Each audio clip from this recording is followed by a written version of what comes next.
Around the World in 80 Days by Jules Verne.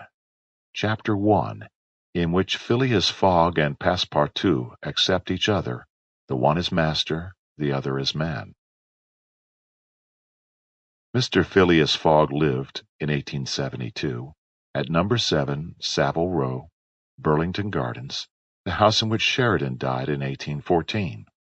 He was one of the most noticeable members of the Reform Club, though he seemed always to avoid attracting attention, an enigmatical personage about whom little was known except that he was a polished man of the world. People said that he resembled Byron, at least that his head was Byronic, but he was a bearded, tranquil Byron, who might live on 1,000 years without growing old. Certainly an Englishman, it was more doubtful whether Phileas Fogg was a Londoner. He was never seen on 'Change, nor at the bank, nor in the counting rooms of the city. No ships ever came into London docks of which he was the owner. He had no public employment.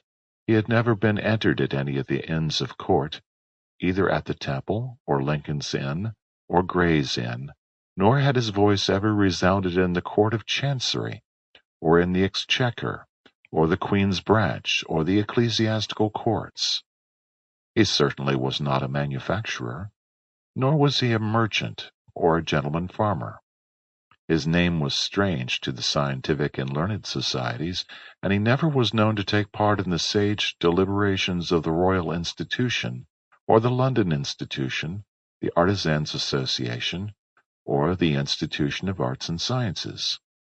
He belonged, in fact, to none of the numerous societies which swarm in the English capital, from the Harmonic to that of the entomologists, founded mainly for the purpose of abolishing pernicious insects.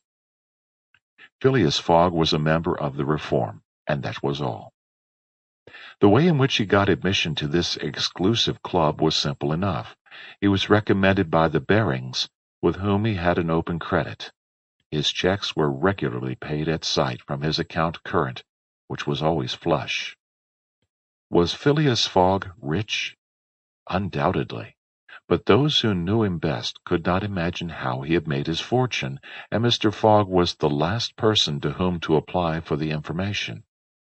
He was not lavish, nor, on the contrary, avaricious, for whenever he knew that money was needed for a noble, useful, or benevolent purpose, he supplied it quietly and sometimes anonymously.